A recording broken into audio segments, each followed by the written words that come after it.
नमस्कार, number one debate show के साथ मैं हाजिर हूं सीमा चौधरी और आप देख रहे हैं योगी का दम विपक्ष बेदम। यूपी में हुए निकाय चुनाव में बीजेपी का डंका बजा है। निकाय चुनाव में पूरे तरीके से भगवा मैं हो गया। योगी के मैजिक के सामने ना तो अखिलेश की साइकिल ने रफ्तार पकड़ी और ना ही बसपा के हाथी ने दम भरा। ओवैसी साहब कुछ ज्यादा ही कारस्तानी नहीं दिखा सके, तो वहीं देश के सबसे पुरानी पार्टी कांग्रेस भी बेदम दिखी।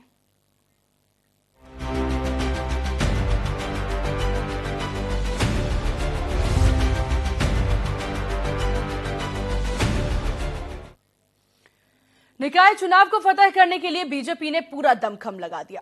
सीएम योगी ने ताबड़तोड़ रैलियां की और जमकर सरकार के कामों का बखान भी किया। शायद इसी का नतीजा रहा कि बीजेपी का वोट परसेंटेज 2017 के मुकाबले 2023 में ज्यादा नजर आया और विशेषज्ञों का यह भी मानना है कि कहीं ना कहीं इसका फायदा बीजेपी को लोकसभा चुनाव में जरूर होगा। तो चलिए अब आपको ग्राफिक्स के जरिए दिखाते हैं बीजेपी का वोट परसेंटेज 2017 में कितना था और 2023 में हुए निकाय चुनाव में किस तरह का वोट परसेंटेज बीजेपी का रहा है। तो ग्राफिक्स के जरिए एक एक करके आपको बताने की कोशिश करेंगे कि किस प्रकार के परसेंटेज रहे हैं हर निकाय चुनाव की। अगर जिक्र यहां पर कर लिया जाए तो 2023 का सेमीफाइनल भी यहां पर देखिए 23 को सेमीफाइनल माना जा रहा है। अब ग्राफिक्स के जरिए आपको समझाने की कोशिश। चलिए तो अयोध्या की बात कर ली जाए तो 44,000 यानी कि 44.89% रहा है। 77,000 यहां पर आगरा में रहा, जहां आपको बता दें कि 2.17 लाख यानी कि 42% देखने को मिला। इधर अब कानपुर की बात कर लें या फिर बात यहां पर गाजियाबाद की कर लें, हर एक जगहों पर ये 2017 के किस प्रकार से रहा है आंकड़ा वो हम आपको बताने की कोशिश कर रहे हैं और ये आंकड़े साफ तौर पर जाहिर कर रहे हैं कि किस प्रकार 2017 के मुकाबले 2023 में देखने को मिला है। यहां पर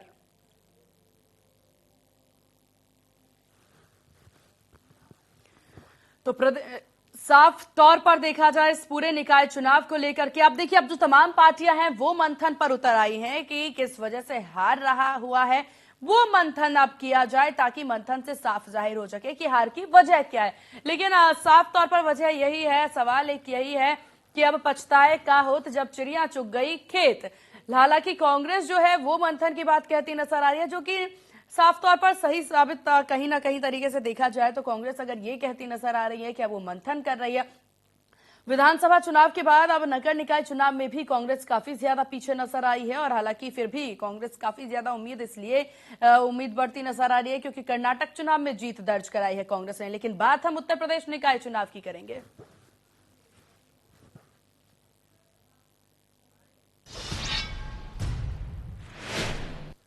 और बड़ी बहस में हमारे साथ प्रमुख पैनल भी जुड़ गए हैं जो कि आज बातचीत करेंगे निकाय चुनाव को लेकर के। हमारे साथ दीपक बघेल जो कि बीजेपी प्रवक्ता हैं, प्रोफेसर भुवन भास्कर जोशी जो कि सपा प्रवक्ता हैं, चंद्रेश कुमार जी हमारे साथ कांग्रेस प्रवक्ता और रजा रिजवी वरिष्ठ पत्रकार हमारे साथ हैं। आप सभी का बहुत स्वागत है इंडिया न्यूज उत्तर प्रदेश उत्तराखंड पर। चलिए शुरुआत रिजवी साहब आप ही से कर लेते हैं कि इस पूरे निकाय चुनाव का अगर जिक्र किया जाए, हर किसी के द्वारा अपना दमखम दिखाया गया, हर किसी के द्वारा अपना अच्छा प्रदर्शन करने की कोशिश की गई, लेकिन ये सिर्फ हम कह रहे हैं क्योंकि बसपा की अगर बात की जाए या कांग्रेस की बात की जाए वो कवायद नजर नहीं आई इस पूरे चुनाव को लेकर के। और जो रिजल्ट सामने आया इसके बाद की स्थिति आप किस प्रकार से देख रहे हैं? 2024 से जोड़ करके भी जरूर ध्यान दीजिएगा। देखिए ऐसा है कि ये चुनाव बड़ा महत्वपूर्ण था स्थानीय निकाय का और कहा यह जा रहा था कि ये सेमीफाइनल है 2024 लोकसभा का, लेकिन वो प्रतीत नहीं हुआ कि जिस तरीके से सेमीफाइनल लोगों ने कहा था, लेकिन सेमीफाइनल प्रतीत नहीं हुआ किसी भी एंगल से। क्योंकि 2017 में अगर आप देखिए तो नगरीय निकाय चुनाव में 52.89% वोट ही पड़े थे, लेकिन इस बार ये 52% ही रहा। तो ये क्यों रहा, इस पर जो है बड़ा चिंतन मनन होना चाहिए क्योंकि लोकतांत्रिक व्यवस्था में चुनाव उत्सव की तरह होते हैं। इसमें लोग उत्साह से जो है भागीदारी न करें तो इसका प्रभाव भी फीका हो जाता है। मत प्रतिशत में अगर गिरावट आई है तो या तो ये मान लीजिए कि लोगों में उदासीनता का परिचायक थे और या इस बात के दर्शाती है कि जनप्रतिनिधि और जनता के बीच संवाद और संबंधों में कुछ कमी जरूर रही। जनता के बीच खुद को चुने जाने वाले जो प्रत्याशी उम्मीदवार थे, वो आम जनता में अपनी ठीक से अपील करते हुए उनको छूते हुए नहीं मिले, कि जिससे आम जनता को जुड़ाव महसूस हो। एक कारण तो बड़ा कारण ये है। और स्थानीय मुद्दे होते हुए भी इस बार वो सब मुद्दे पीछे चले गए, उस पर किसी ने टच ही नहीं किया ज्यादा। उनकी जगह उस विषय को ले लिया जो आमतौर पर विधानसभा और लोकसभा चुनाव में देखे जाते रिजवी हैं। साहब, मानी जो ये आपने काफी अहम चीज यहाँ पर बात की और लगातार इंडिया न्यूज उत्तर प्रदेश उत्तराखंड भी इस चीज पर काफी गौर फरमाते नजर आए कि वो मुद्दे ज्यादा हावी रहे जो कि प्रदेश के होते हैं, जो कि केंद्र के मुद्दे होते हैं। उन विकास मुद्दों को लेकर के ज्यादा यहाँ पर प्रचार प्रसार किया गया। और अमूमन देखा जाए, अगर हम निकाय चुनाव की बात करें तो बहुत जरूरी हो जाता है कि स्थानीय मुद्दे ही प्रभावित होते यहाँ पर नजर आए। चलिए आपके पास वापस लौटेंगे रिजवी साहब, और हमारे साथ चंद्रेश कुमार सिंह हैं जो कि कांग्रेस प्रवक्ता हैं। चंद्रेश जी, इस पूरे चुनाव में काफी नदारद नजर आया, आप लोग भी, आपके जो आला कमान है उनका कोई रुख, कोई दिलचस्पी नजर नहीं आई निकाय चुनाव में, और अब मंथन कर रहे हैं आप। निकाय चुनाव को भारतीय जनता पार्टी ने नहीं लड़ा। निकाय चुनाव पुलिस के डंडे के बल पर उत्तर प्रदेश प्रशासन ने लड़ा, और जो जीत मिली है उत्तर प्रदेश प्रशासन को मिली है। इसको श्रेय भारतीय जनता पार्टी को न दिया जाए।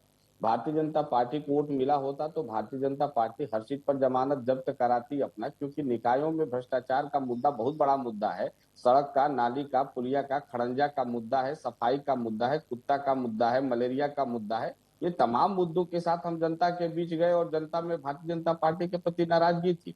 और कितनी बड़ी जीत भारतीय जनता पार्टी को हुई है, कितनी बड़ी जीत हुई है। नगर पालिका में 199 सीट है, बीजेपी को 84 सीट मिली है। चंद्रेश जी, शायद आपने मेरा सवाल नहीं सुना। मेरा सवाल ये नहीं था कि भाजपा को कितनी बड़ी जीत मिली है, मेरा सवाल ये है कि आपको कितनी बड़ी हार मिली है। मैं जवाब वही दे रहा था। नगर पंचायत में 544 सीट है, भाजपा को 198 सीट मिला है, अपोजिशन को 343 मिला है।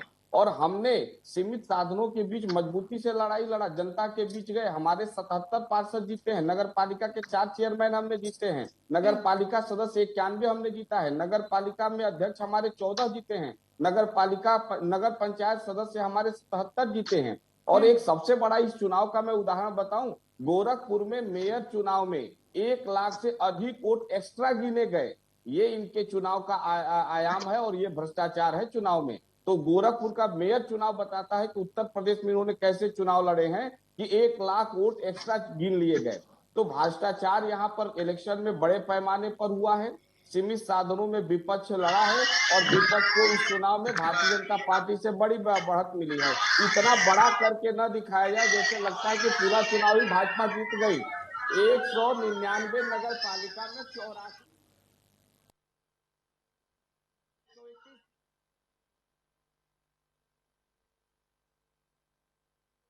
है, अपोजिशन के पास 343 सीट है। कितनी बड़ी जीत हो गई, और वो भी करप्शन के बाद इन्होंने जीता। थाने और एसडीएम के डंडे के बल पर इन्होंने जीता। और गोरखपुर में मेयर चुनाव में तो इन्होंने 1 लाख वोट एक्स्ट्रा गिन दिया। ये इनका चुनाव है।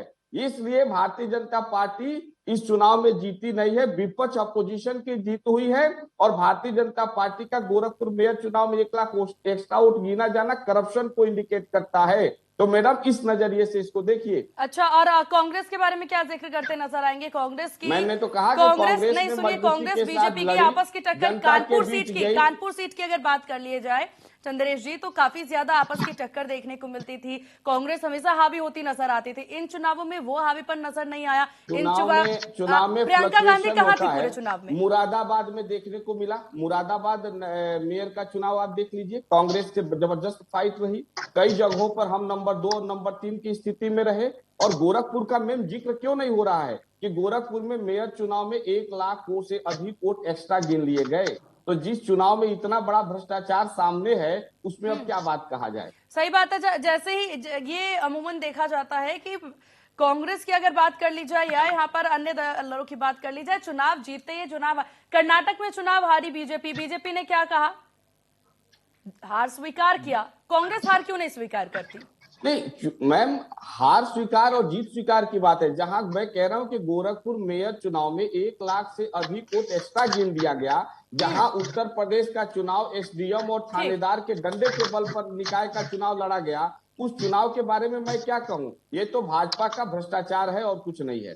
चलिए ठीक है, आपके पास वापस लौटेंगे। सपा प्रवक्ता हमारे साथ जुड़े हुए हैं लगातार, भुवन भास्कर जी। भुवन जी, सपा की अगर बात कर ली जाए, जितनी उम्मीद, जितने कयास लगाए जा रहे थे, सपा जितने दावे करते नजर आई, उतना कुछ मेहनत निकाय चुनाव में नजर नहीं आया। देखिए, जो ये चुनाव था, ये जो चुनाव था हमारा, ये हम किस किस से लड़ रहे थे? भारतीय जनता पार्टी से लड़ रहे थे, इनके प्रशासन से लड़ रहे थे, इनकी नफरत से लड़ रहे थे, इनके हिडन जो पार्टनर थे, जो चुनाव में आते हैं दिल्ली से, हैदराबाद से, और चुनाव में हम इनको हराने के बदले हमको हराने की रणनीति पे काम कर रहे हैं, उनसे लड़ रहे थे। और आज मैं आपको, अभी आप हमारे एक साथी ने एक बात कही, तो आप उनको इस तरह से कर रहे थे जैसे वो बातें बेकार की कह रहे हैं। मैं आपको एक उदाहरण देना चाहता हूँ। ये चंदौली की नगर पालिका परिषद है, मुगलसराय। इसमें सोनू किन्नर जो है वो 834 सीट से जीत गया, लेकिन इसके बावजूद भी प्रशासन भाजपा को 138 वोट से दिलाई। और फिर वो इन्हीं के तरीके से, जैसी बदतमीजी भारतीय जनता पार्टी करती है, इसी तरीके से मैं आपको चैनल में दिखा रहा हूँ आपके, इसी तरह की जो कार्रवाई जैसे भारतीय जनता पार्टी के नेचर में है, जब उन किन्नर के सपोर्टरों ने करी तो उसको दोबारा जिताया। यानी कि बेईमानी की पराकाष्ठा पे भारतीय जनता पार्टी इस चुनाव को ले गई है। जो हमारे साथी ने कहा है, ये चुनाव पुलिस प्रशासन के दम पर, एडमिनिस्ट्रेशन के अधिकारियों के दम पर इस तरह से चुनाव को लड़ने का काम करा।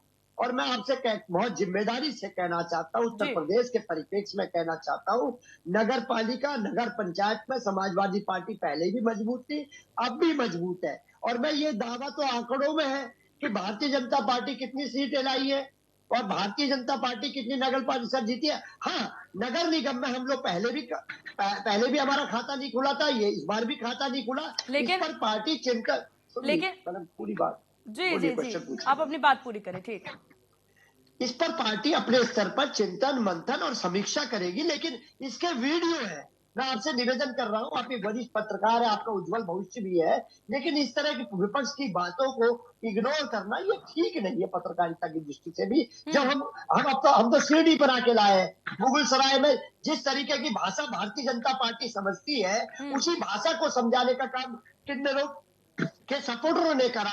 और फिर इनको प्रशासन ने डर के मारे शब्द इस्तेमाल करूंगा, उसको जीत का सर्टिफिकेट दिया जो पहले जीत चुका था। ये उदाहरण है, सोनू किन्नर नाम है। आप चाहिए तो इसकी तफ्तीश करवा लीजिए, इस वीडियो की, ये पूरे सोशल साइट में तैर रहा है। तो कहने का मतलब है, जब चुनाव आपने ये बना लिया और उसके बाद भी आपका रिजल्ट क्या है? आप नगर निगम में तो पहले ही आप 16 में से 14 थे, आप 17 हुए, 17 की 17 चीनी, 2 आपने बीएसपी से छीन ली। हमारे तो पहले भी कुछ नहीं था वहां पर, इस बार नहीं आए, हम लोग कोशिश करी, लेकिन जो कमी रह गई उसको सुधार करेंगे।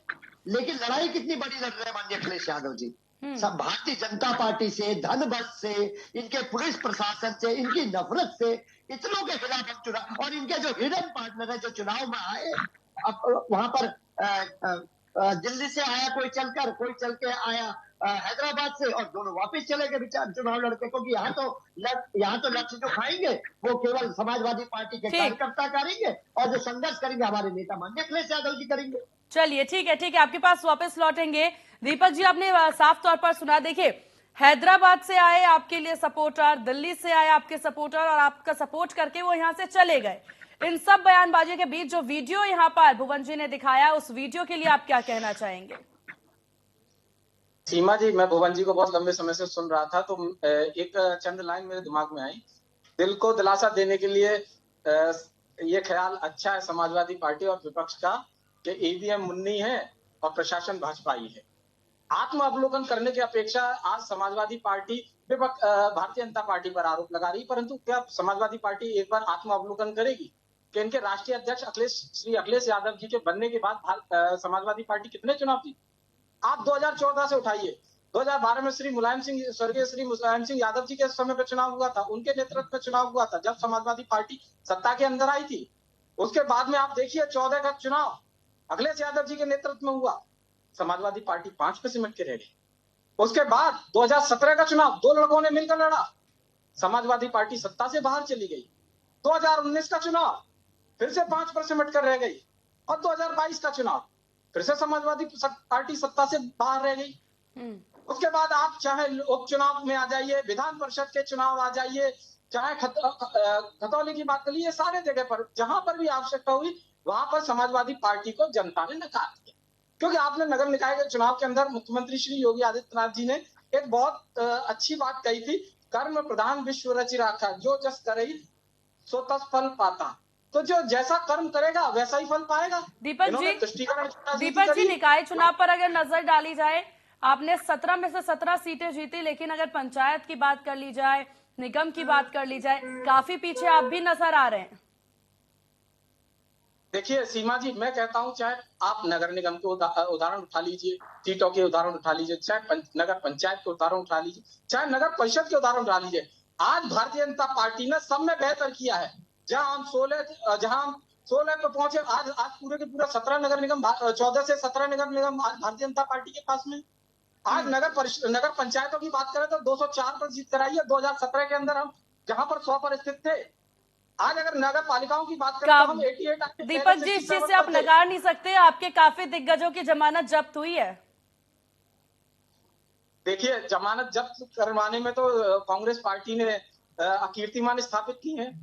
आप देखिए विधानसभा चुनाव में भी, आप अपनी बात करिए। आप देखिए, तो मैं वही बात बता रहा हूँ, जनता ने इन लोगों को नकार दिया है सीमा जी। हम तो अपनी बात कर रहे हैं, हमने तो जो पूर्व का प्रदर्शन था उससे पहले इस बार के सभी जगह पर प्रदर्शन अच्छा किया है। आप एक बार प्रश्न पूछिए कांग्रेस पार्टी से, एक बार प्रश्न पूछिए समाजवादी पार्टी से, जहां इनके पास में 2017 के अंदर 44 हुआ करते थे, वो 45 हुआ करते थे, आज वो 44 रह गए। साथ में हमारे एक प्रश्न का जवाब भी दे दीजिए दीपक जी। एक सवाल, बस एक सवाल, छोटा सा सवाल है, 10 सेकेंड का सवाल है, 10 सेकेंड का सवाल है सर। अरे आप अच्छा बोल रहे हैं, बड़े वक्ता है, बोलिए, सुनिए, एक सवाल का जवाब दे दीजिए। अच्छा ठीक है, एक सवाल का जवाब दे दीजिए, एक सवाल का जवाब कि गोरखपुर में मेयर चुनाव में 1 लाख एक्स्ट्रा वोट कैसे गिन दिया गया? गोरखपुर में मेयर चुनाव में 1 लाख वोट एक्स्ट्रा कैसे काउंटिंग हुआ? इसका जवाब आपको देना पड़ेगा, ये आपको देना पड़ेगा। नहीं ऐसे आप टीवी छोड़कर नहीं जाएंगे, आप विपक्ष की आवाज यहाँ पर दबाइए। आप जवाब दें मैडम। चलिए ठीक है दीपक जी, ये हमारा सवाल नहीं है, ठीक है सवाल नहीं है मैडम। एक सवाल आप दोनों के पास आएंगे, चंद्रेश जी आपके पास आएंगे। बस दीपक जी से एक जवाब ले लीजिए कि गोरखपुर मेयर चुनाव में 1 लाख एक्स्ट्रा वोट कैसे काउंटिंग हो गया, ये जवाब दे दे दीपक जी। चलिए दीपक जी इसका जवाब देंगे, लेकिन उससे पहले हम भुवन जी के पास जाते हैं। भुवन जी, आप कुछ कहना चाह रहे हैं काफी देर से। देखिए, मैं कहना चाहता हूं, आज भारतीय जनता पार्टी के प्रवक्ता जो हमारे छोटे भाई भी हैं, आज वो पता नहीं कैसा अध्ययन करके आए हैं। खतौली की जीत को अपनी जीत बता रहे हैं। अभी मैं पूरा बयान, आप इनकी रिकॉर्डिंग निकलवाइए। अरे महाराज, खतौली राष्ट्रीय लोकदल और समाजवादी पार्टी मिलकर, आप आजमगढ़ की बात कर लीजिए, रामपुर की बात कर लीजिए, 96 की बात कर लीजिए, स्वार की बात कर लीजिए, अभी यहाँ से शुरुआत करते हैं। हो सकता है गोरखपुर की बात क्यों नहीं कर रहे हैं? सुनिए गोरखपुर की बात क्यों नहीं कर रहे हैं? अरे दीपक जी, गोरखपुर की बात क्यों नहीं कर रहे हैं? निकल गया, मैं उसको वापस लेता हूं। गोरखपुर की बात आपने 2 जीते, आपके राष्ट्रीय अध्यक्ष ने 2 जीते, उसके बाद में आपके राष्ट्रीय अध्यक्ष हारे, कि आप इस बात को स्वीकार करेंगे? फिर 14 से लेकर आज 2023 के नगर निकाय चुनाव तक आपके राष्ट्रीय अध्यक्ष 10 बार हारे, आप इस बात को स्वीकार करेंगे? आप कहेंगे कि हाँ, आप जिम्मेदारी लेंगे आपके राष्ट्रीय अध्यक्ष? गोरखपुर पर भी दीपक जी जवाब दे दीजिए। समाजवादी पार्टी की जो भुगत हो गई है। दीपक जी, चंद्रेश जी बहुत समय से सवाल पूछ रहे हैं, एक बार उस पर भी नजर डालें आप। सीमा जी, अगर चंद्रेश जी को अगर लगता है कि किसी प्रकार का भारतीय जनता पार्टी की सरकार ने धांधली की है, या वहां पर किसी प्रकार का जो वहां पर कोई अनदेखी हुई है, तो जाए कोर्ट के अंदर, कोर्ट सबके लिए खुले हैं। और अगर वहां पर हो कैसे गया? ठीक है चंद्रेश जी, पानी का पानी हो जाएगा। चलिए ठीक है चंद्रेश जी, क्या आप इस बात पर नजर नहीं डालेंगे कि पूरे निकाय चुनाव में, जहां निकाय चुनाव इतना जरूरी होता है, स्थानीय चुनाव है, काफी महत्वपूर्ण ये चुनाव होता है, बावजूद इसके आपके आला कमानों ने एक तरफ भी, एक नजर भी डाल के निकाय चुनाव पर नहीं देखा?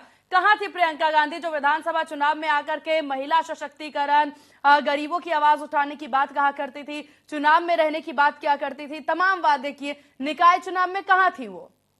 कांग्रेस पार्टी सिर्फ चुनावी पार्टी नहीं है, और लोकल चुनाव लोकल मुद्दे पर होते हैं। हमारे अध्यक्ष आदरणीय बिजलाल खाबरी जी के नेतृत्व में कांग्रेस के कार्यकर्ताओं ने गांव-गांव, गली-गली, मोहल्ले-मोहल्ले जाकर प्रियंका गांधी कहाँ थी पार्टी के लिए चंद्रेश जी? प्रचार किया। नहीं, प्रियंका गांधी जी को क्यों खोज रही हैं? यहाँ पर क्यों हमारा ना चुनाव खोजें? हमारे प्रदेश अध्यक्ष के नेतृत्व में लड़ा गया है और प्रदेश अध्यक्ष के नेतृत्व में कांग्रेस पार्टी के कार्यकर्ताओं ने कड़ी मेहनत की है। तो आप ये कहना और चाहते हैं जिसको अगर बीजेपी से सीएम योगी आदित्यनाथ अगर जमीनी स्तर पर उतर के प्रचार प्रसार कर रहे हैं तो यहाँ पर प्रचार प्रसार उन्हें भी नहीं करना चाहिए था? निकाय चुनाव में तो मोदी भी नहीं आए, निकाय चुनाव में तो मोदी भी नहीं आए, अमित शाह भी नहीं आए, तो प्रदेश अध्यक्ष इनके जो प्रदेश के नेता हैं योगी जी और हमारे प्रदेश के नेता हैं बृजलाल खाबरी जी, उन्होंने उनके समकक्ष हैं, उन्होंने प्रचार किए, उनके नेतृत्व में हमने चुनाव लड़ा। प्रियंका गांधी काफी अहम भूमिका निभाती है लेकिन उत्तर प्रदेश में ये आपको पता होना चाहिए। ऊपर के नेता है, वो राष्ट्रीय नेता है, योगी जी प्रांतीय नेता है, दोनों में ये अंतर है। प्रियंका गांधी जी को कई राज्यों में चुनाव लड़ने और प्रचार करने होते हैं और योगी जी जहां बाहर प्रचार करने जाते हैं वहां जमानत जब्त करा के चले आते हैं भाजपा के प्रत्याशियों का। और इसी डर से हिमाचल प्रदेश में अभी आपने देखा। ठीक है यहाँ दीपक जी आप कुछ कहना चाह रहे हैं, जल्दी अपनी बात पूरी करें। सीमा जी, अभी चंद्रेश जी को मैं सुन रहा था, वो कह रहे थे कि कांग्रेस पार्टी चुनावी पार्टी नहीं है, शायद मेरे ख्याल से कीर्तन करने आती होगी। ये चुनावी टूरिंग पे आने वाले लोग हैं जो चुनाव आने के बाद 6 महीने के लिए उत्तर प्रदेश के अंदर आते हैं, बेटी हूँ, लड़की हूँ, लड़ सकती हूँ जैसी बात चलिए ठीक है और उसके बाद में ठीक है रिजवी साहब आपके पास आना चाहेंगे आप? चलिए ठीक है दीपक जी, ठीक है आपने अपनी बात रख ली, आप लोगों ने अपनी बात रखी। रिजवी साहब फाइनल कमेंट आपसे लेंगे। आपने तमाम बातें सुनी, तमाम बयान सुने, यहाँ पर आपने सपा को भी सुना, बीजेपी को भी सुना और यहाँ पर कांग्रेस को भी सुना। कुल मिलाकर के जिस तरह की स्थिति निकाय चुनाव के बाद भी देखने को मिल रही है, हर कोई अपनी बात अपनी यहाँ पर रखते नजर आ रहे हैं, लेकिन कई सारे आरोप इसके बाद भी लगाए जा रहे हैं। इन सबको लेकर के आपकी क्या राय? देखिए, ऐसा जो चुनाव हुआ है इसमें सभी पार्टियों को चिंतन करने की जरूरत है, चाहे वो भारतीय जनता पार्टी हो, चाहे समाजवादी पार्टी हो, चाहे बहुजन समाज पार्टी हो और चाहे अन्य दल हो, इनको सबको चिंतन करने की जरूरत है। और इस चिंतन के साथ 2024 में ये जाएंगे तो अच्छे रिजल्ट उन पार्टियों के होंगे जो चुनाव लड़ते हैं। नहीं तो भारतीय जनता पार्टी बहुत मजबूती से और बहुत अच्छे तरीके से चुनाव लड़ी है। ये कहना कि वोट ज्यादा हो गया, वोट कम हो गया और बेईमानी हो गया, ईवीएम में तेल पड़ गया और पानी पड़ गया, ये सब तो कहा जाता है और कहा जाता रहेगा। विपक्ष जब विपक्ष का जो हारता है वो कहीं ना कहीं खींच तो निकालेगा, वो कहेगा, नहीं कहेगा तो करोड़ों रुपया ला करके खर्च करके वो चुनाव लड़ता है तो अपने दिल को कैसे संभालेगा। तो इसलिए ये चुनाव जो है जो बहुत महत्वपूर्ण चुनाव हुआ है, लेकिन वोटर नहीं निकाल पाए कोई पार्टी वाले अच्छे तरीके से, ये बड़ा सोचनीय है। बैठ के डिबेट पे सब बात साहब आपने बहुत अहम चीज यहाँ पर कही कि सोचने की जरूरत आखिरकार हर किसी को है, फिर चाहे वो भाजपा हो, फिर चाहे वो सपा हो या कांग्रेस हो, सबकी बातें यहाँ पर सुनी जा सकती है। कांग्रेस लगातार आरोप लगाती नजर आ रही है तो सपा भी अपनी हार को स्वीकारने के लिए तैयार नहीं है। हालांकि बीजेपी तमाम चीजों को लेकर के बोलती नजर आ रही है कि किस प्रकार से विकास की बयार ट्रिपल इंजन की सरकार बहती नजर आएगी। फिलहाल इस खास कार्यक्रम में बस इतना ही। बने रहिए इंडिया न्यूज उत्तर प्रदेश उत्तराखंड के साथ। नमस्कार।